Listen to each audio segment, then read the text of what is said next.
Bismillahirrahmanirrahim. Assalamualaikum warahmatullahi wabarakatuh. Berjumpa lagi dengan Ibu Ani. Anak-anak, pada kali ini kita akan membahas tentang soal-soal yang kemarin dikuiskan ya, buat persiapan ujian sekolah ya.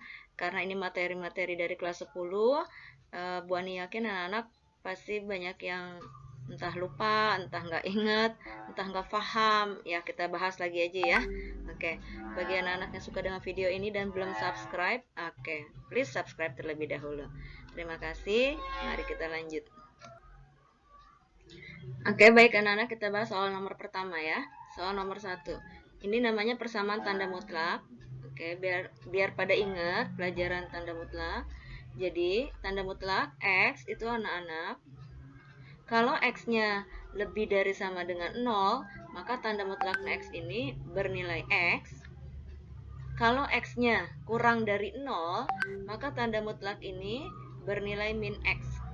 Berarti anak bisa lihat di sini, harga tanda mutlak pasti akan menghasilkan nilai positif ya. Akan menghasilkan nilai positif. Lihat nih, X kurang dari 0. Seandainya nilai X yang di dalam ini minus 2, maka hasilnya kan sama dengan minus buka kurung min 2. Contoh ya. Kalau hasilnya misalkan X-nya di sini min 2, berarti kan min 2 ini kurang dari 0. Maka nilainya akan min X. Berarti kalau begitu nilainya akan jadi seperti ini. Minus dari minus 2. Min kali min kan plus ya. Positif 2. Seperti itu. Kemudian kalau misalkan X-nya positif gitu ya, misalkan contoh X-nya 2 gitu ya, berarti nilainya sama dengan 2. Jadi tanda mutlak X memberikan hasil yang positif. Jadi bagaimana cara menyelesaikan persamaan tanda mutlak seperti soal tersebut nih? Caranya berarti tanda mutlak di dalam ini bisa X-nya positif dan bisa X-nya negatif. Berarti kalau begitu 3X tambah 1 per X tambah 7 itu bernilai sama dengan 2, atau 3X plus 1 per X tambah 7 bernilai sama dengan min 2. Jadi cara mengerjakannya itu. Jadi nilai sama dengan 2 ini bisa plus 2, bisa min 2. Kalau gini anak-anak, kita tinggal kali silang ke sana ya. Berarti 3X tambah 1 sama dengan 2 dikali X tambah 7. Mengalikan seperti ini ya, namanya mendistribusi. Berarti di sini jadi 2X tambah 14. Ini 3X tambah 1. Kita rapikan, kumpulin yang X sama yang X. Berarti jadi min 2X. Ini berarti 14 dikurang 1. Berarti ini jadi X sama dengan 13. Yang optionnya 13 kebetulan ada banyak tuh. Ini 13, ini 13, ini 13. Maka otomatis kita harus mengerjakan yang satunya lagi. Berarti di sini 3X tambah 1 sama dengan min 2 dikali X tambah 7. Berarti jadi 3X tambah 1 min 2X min 14. Berarti min 2-nya kita pindahkan ke ruas kiri, jadi plus 2X. Ini berarti min 14 plus 1 pindah ke ruas yang sebelahnya, min 1. Maka 3X tambah 2 jadi 5X. Min 14 min 1 jadi min 15, maka X-nya jadi min 3. Min 15 bagi 5. Min 3 ini dia. Maka anak jawab yang ini. Itu ya, persamaan tanda mutlak caranya seperti itu ya. Jadi bernilai sama dengan 2 atau min 2. Selanjutnya tinggal dikerjakan. Itu soal nomor 1. Next. Nah, ini namanya pertidaksamaan rasional. Bentuknya ini kuadrat dan linier. Kuadrat dan linier. Kan di atasnya kuadrat bentuknya X kuadrat tambah 2X min 24. Yang di bawah linier. X tambah 2 kurang dari 0. Yang kamu lakukan pertama kali adalah cari pembuat nolnya. Ya. Kita cari pembuat 0 dari X kuadrat tambah 2X min 24 sama dengan 0. Karena ini persamaan kuadrat, berarti untuk mencari penyelesaiannya ya dengan faktorisasi.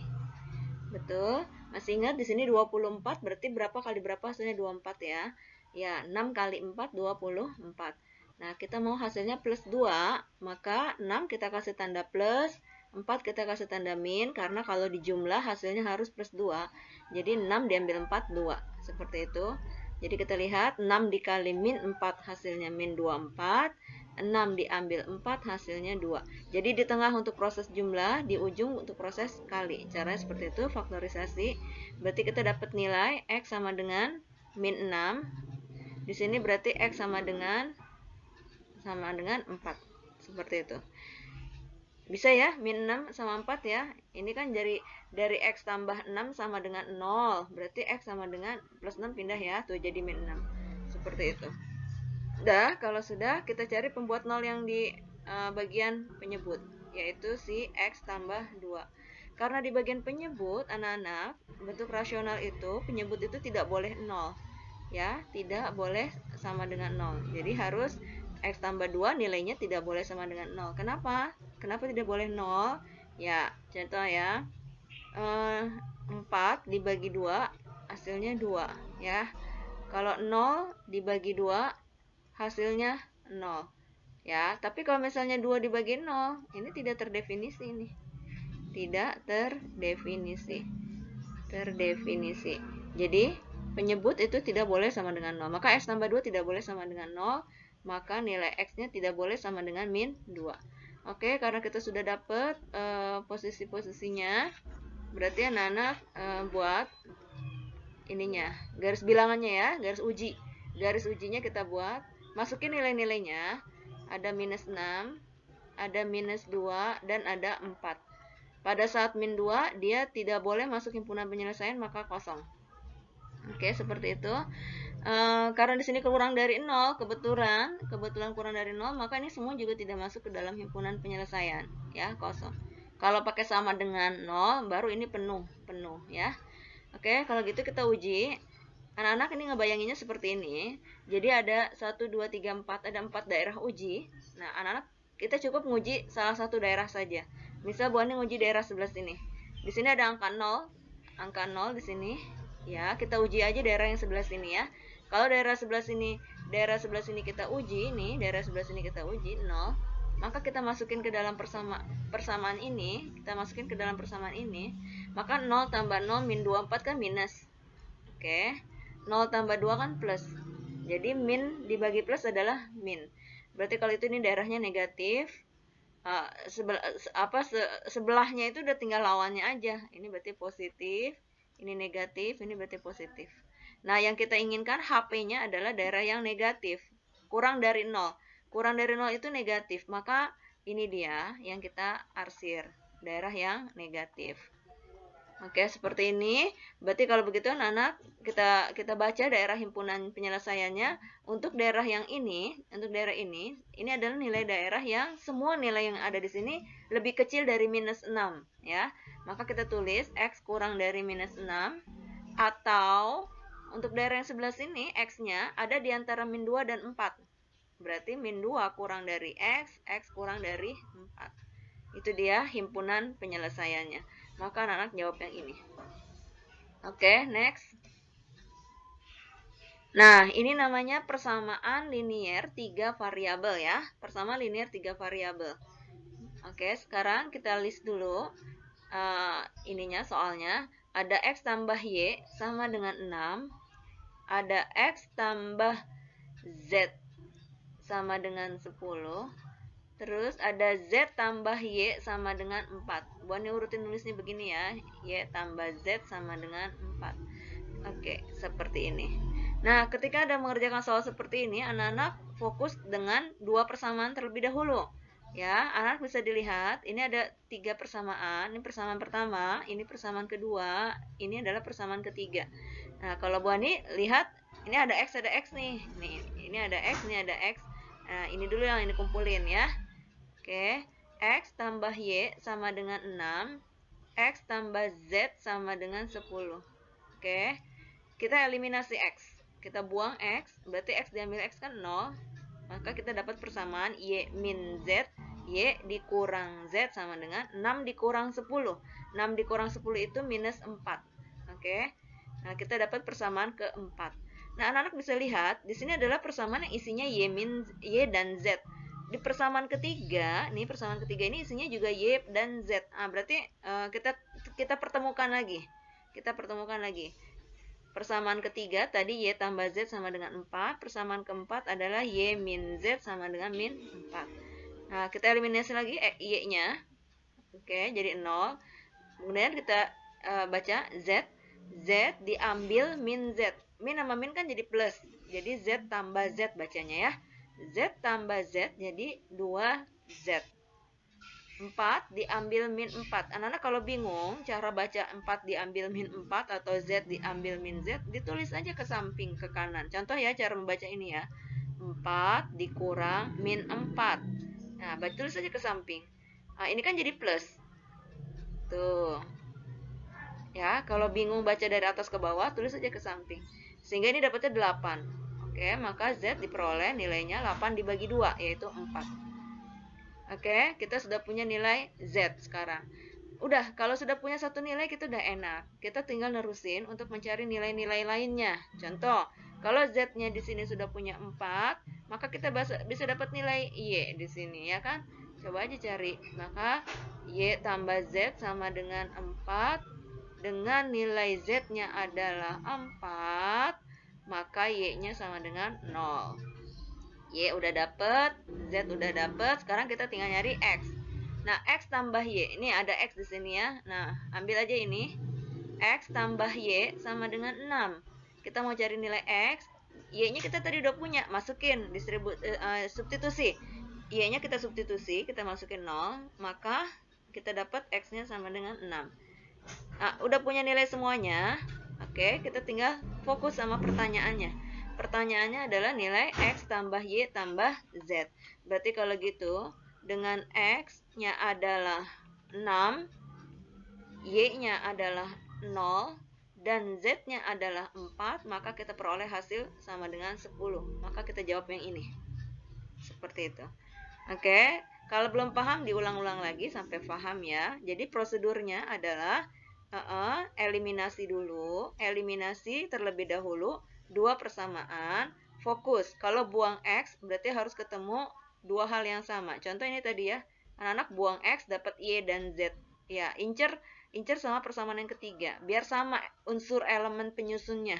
Kalau kita buangnya di sini buang yang lain, misal buang Y, nanti mau nemuin sama ini nggak ketemu. Jadi harus diakalin, buang salah satu unsur biar ketemu sama persamaan ketiga unsur yang sama.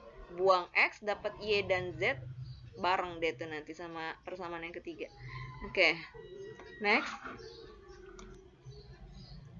Oke, ini adalah persamaan, ini adalah grafik fungsi kuadrat ya.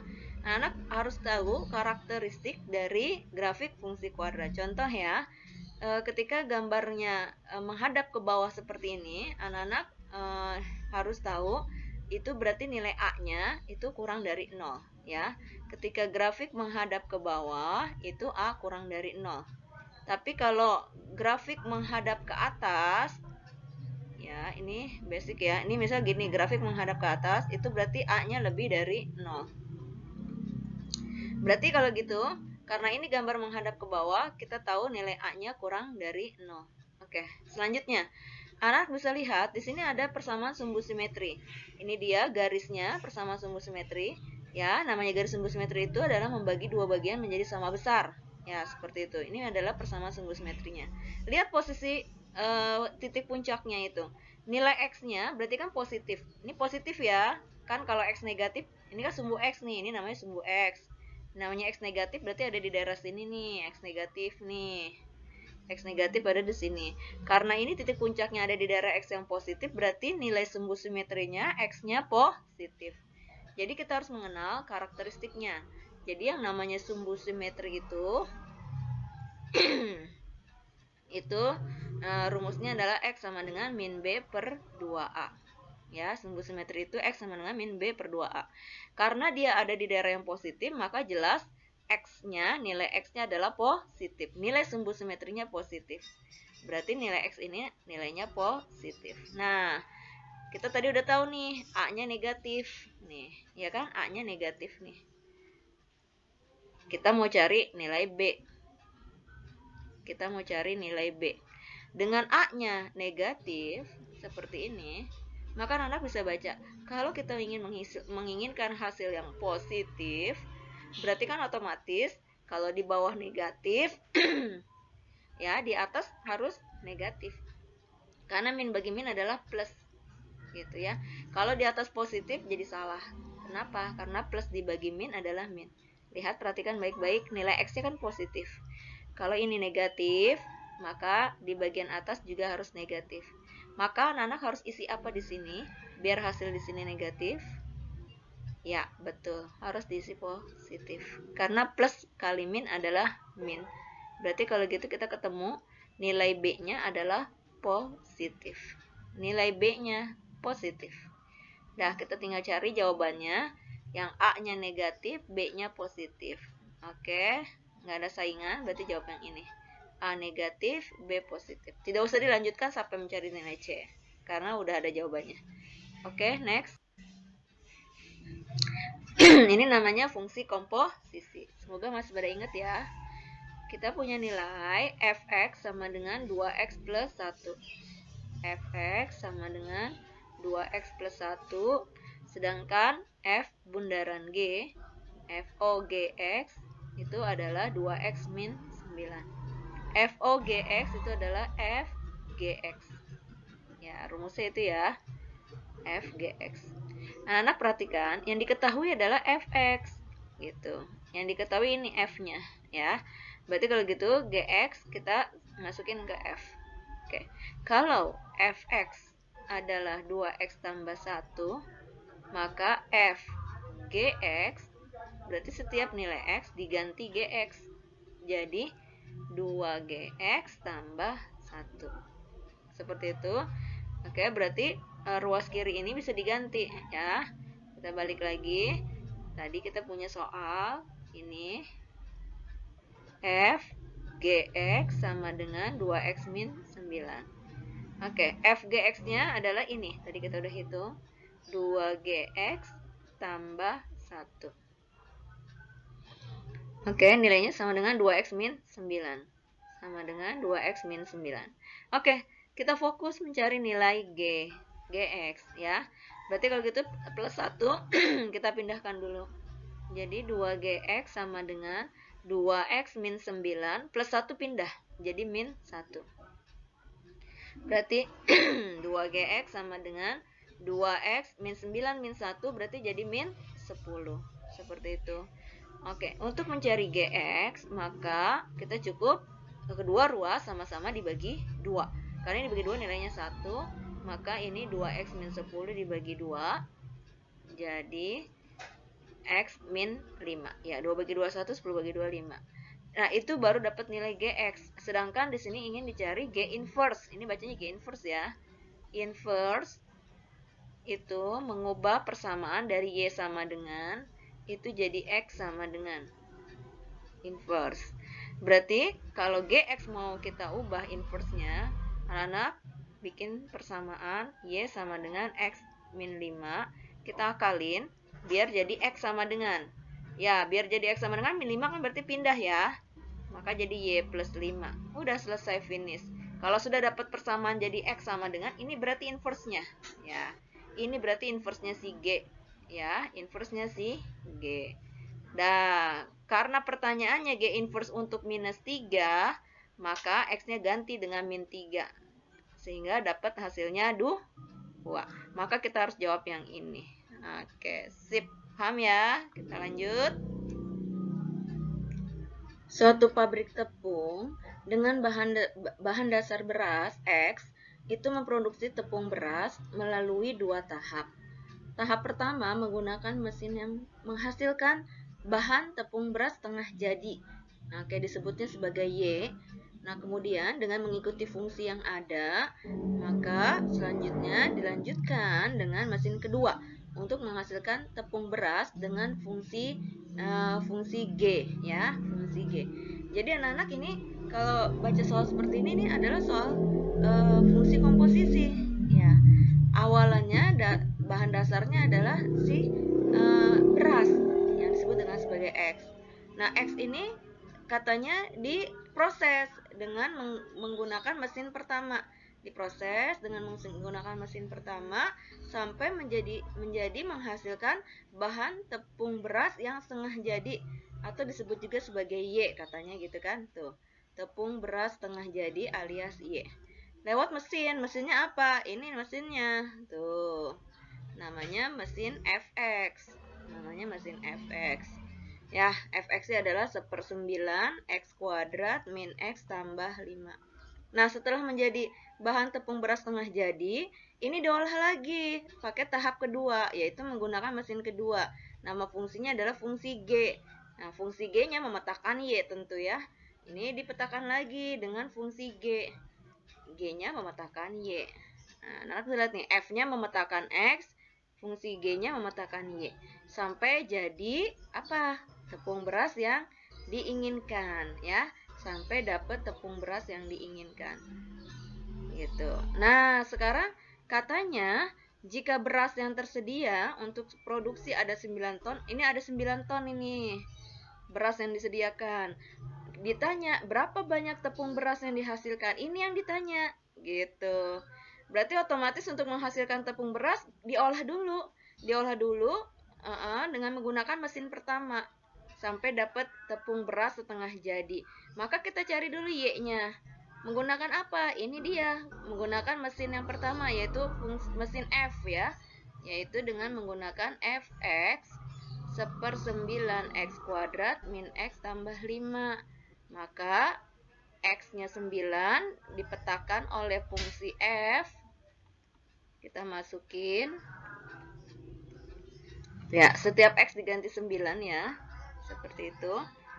Maka ini kan 9 pangkat 2 itu kan 9 kali 9. Anak-anak bisa tuh, nggak usah dihitung bulat-bulat ya. Kalau bisa disederhanakan langsung aja sederhanakan.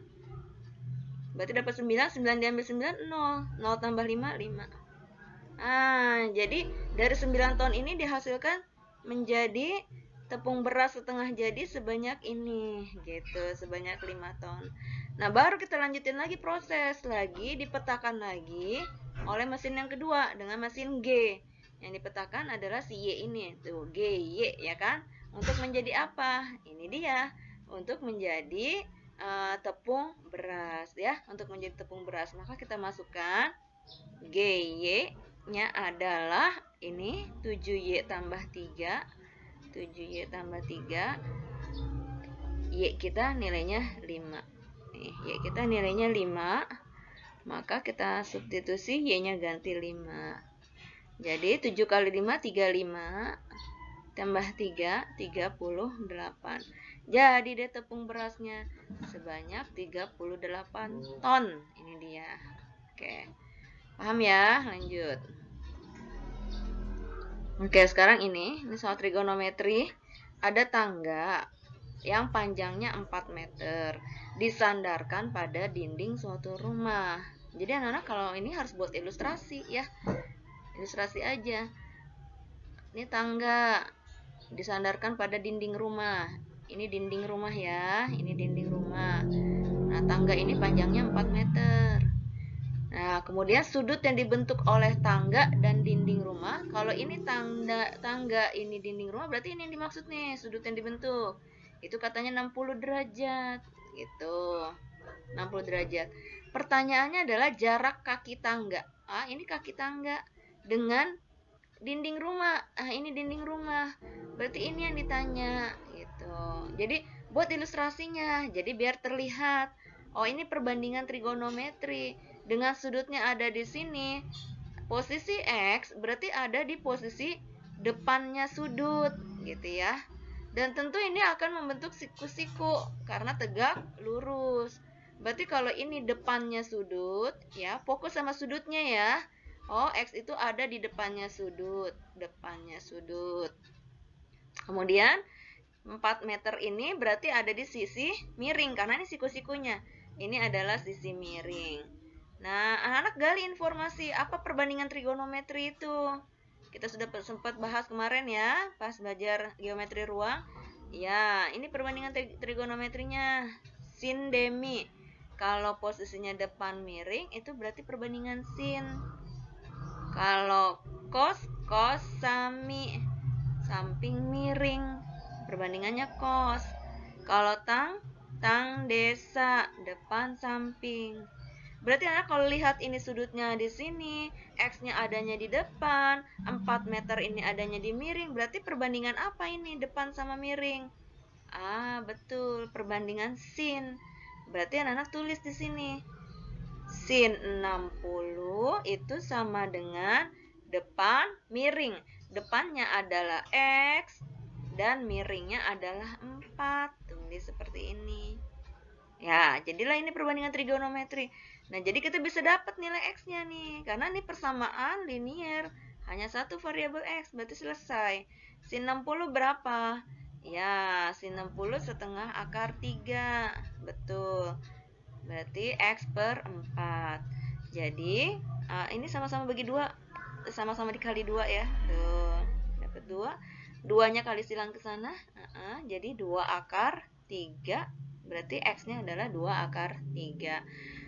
Ngomong-ngomong sudut istimewa harus dikuasai ya. Nih, Boni refresh lagi nih. Sudut-sudut istimewa.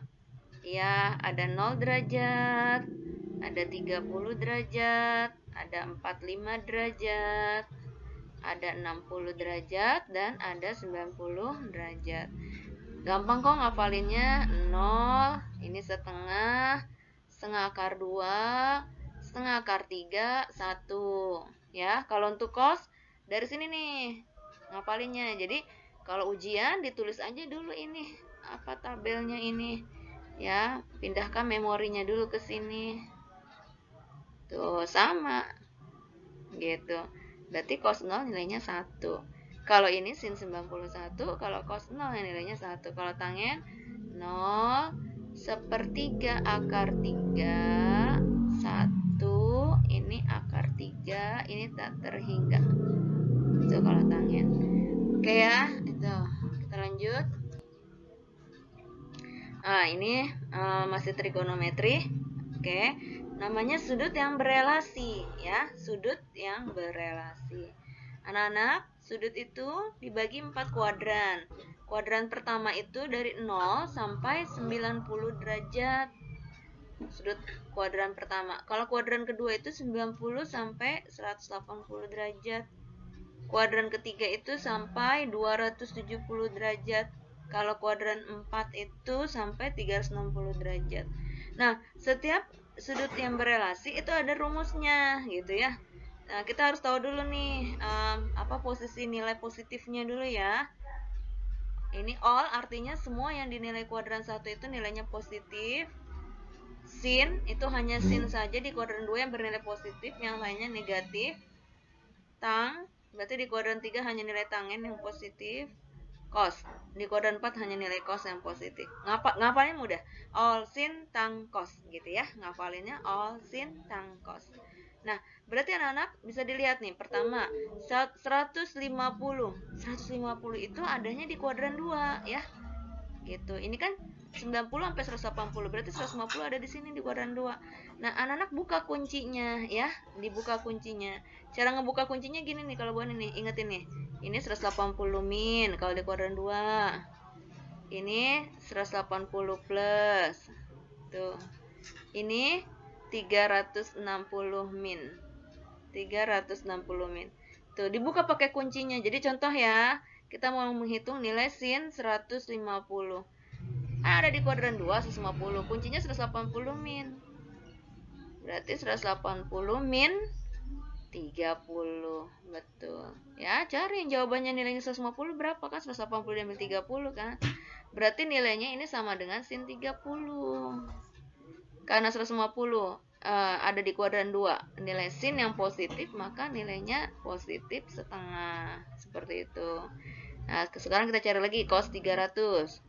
300 ada di mana? Kuadran berapa? Ya, ada di kuadran 4. Karena kuadran 4 kan antara 270 sampai 360. Berarti ada di kuadran 4. Rumusnya apa? 360 min. Berarti ini cos 360 min. Oke, dikurang berapa? Biar hasilnya 300. Ya, dikurang 60. Betul. Oke, karena ini rumahnya dia, di kuadran 4 rumahnya dia, hasilnya positif. Cos 60. Cos 60 berapa? Tadi sudah dibahas, setengah juga. Oke, sekarang Tangen 225 ya. Tangen 225. 225 ada di mana? 225 ada di kuadran 3 nih. Kan atas 180 sampai 270 ya. 225 ada di sini. Berarti kuncinya apa? 180 plus.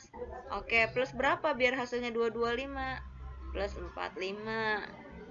Rumahnya dia sendiri ya, kan tangen kuadran 3 rumahnya tangen. Berarti positif. Tangen 45. Tangen 45 nilainya 1. Oke, sekarang kita hitung sin 270.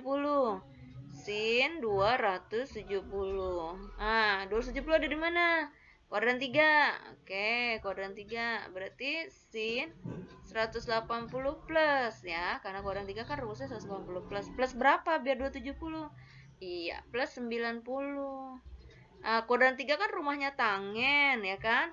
Karena rumahnya tangen artinya tangen doang yang positif. Kalau sin negatif. Tulis sini negatif. Berarti negatif sin 90. Ya, berarti min 1. Kalau semua nilai sudah dapat, anak-anak masukin ke soalnya. Sin 150 kita punya berapa tadi? Setengah. Masukin. Ditambah cos 300. Cos 300 berapa tadi? Ini setengah. Masukin. Dibagi tangen 225 nilainya tadi ini 1. Berarti 1. Diambil sin 270. Sin 270 nilainya berapa? Nilainya min 1. Tuh. Berarti setengah tambah setengah kan 1. Ini min sama min dibaca jadi plus. Jadi 1 tambah 1 2. Maka hasilnya jadi setengah. Maka anak jawab yang ini. Semoga paham ya. Kita lanjut. Oke anak-anak, kita masuk pada pembahasan soal terakhir. Ini adalah tentang grafik fungsi. Oke, untuk sebagai gambaran dasar, pertama anak-anak harus mengenali karakteristik dari fungsi sinus. Ya, ini fungsi sinus seperti ini.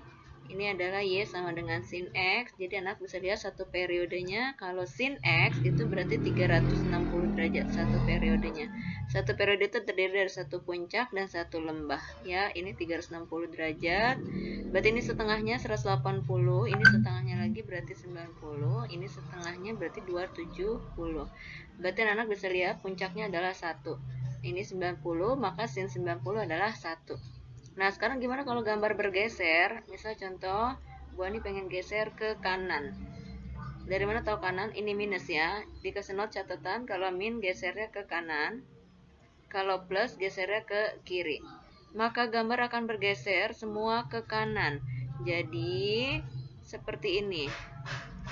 Nggak lagi di 0, tapi sekarang jadi di 30. Tidak lagi di 180, tetapi sekarang bergeser sejauh 30, berarti 210.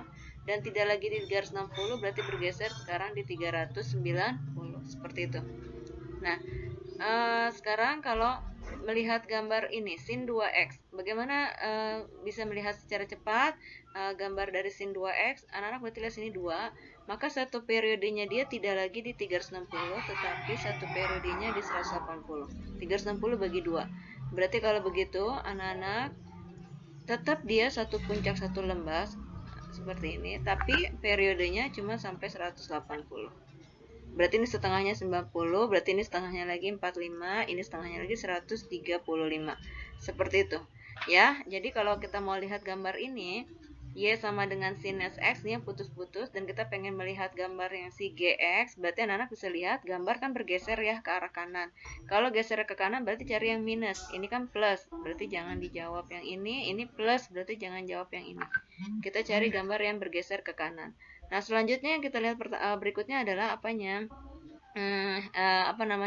Boleh anak-anak masukin ya. Boleh anak-anak masukin contoh nih. Ini kan 45 derajat nih. Ketika 45 derajat nilai Y-nya 1 ya kan? Kita masukin ke sini nih. 45 dikurang 45 kan 0 ya. Maka sin 0 1. 1 kali 2 2.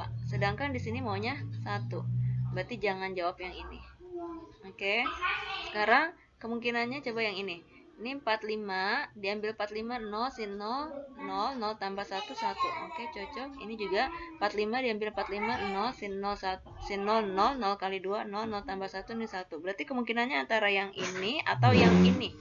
kemungkinannya antara yang itu atau yang itu. Nah, selanjutnya apa yang kita lakukan? Kita gambar dulu ya. Kita buat dulu gambar dasar dari Y sama dengan sinus X min 45. Karena gambarnya bergeser sejauh 45 kan. Gambarnya bergeser sejauh 45. Berarti kita buat begini. Ini berarti sekarang di 45. Berarti kalau gitu yang 180 berarti geser 45 jadi di 225. Tuh lihat tuh 225 kan tuh. Terus yang ini yang 90 derajat yang puncak bergeser berarti jadi di 135. Oke, kita butuh ini ya. 135. Jadi ini adalah 135. Nah, anak boleh masukin nilai 135, boleh di antara dua kemungkinan jawaban ini. Contoh yang ini sin 135 diambil 45 tambah 1. Ini kan berarti sin 90. Ya, sin 90 1 tambah 1 2. Oke, dan ini 2. Cocok ya. Sedangkan kalau yang ini kita lihat 2 sin X-nya masukin 135 diambil 45 tambah 1. Ini berarti 2 sin. Ini berarti kan 90 ya. Sin 90 itu 1 kali 2 2 tambah 1 3. Enggak cocok. Di sini kan harusnya 2. Maka kalau gitu ini salah, kamu jawab yang ini. Oke, terima kasih anak-anak. Semangat belajar. Jangan pernah bosan untuk belajar, mencari tahu. Terima kasih. Assalamualaikum warahmatullahi wabarakatuh.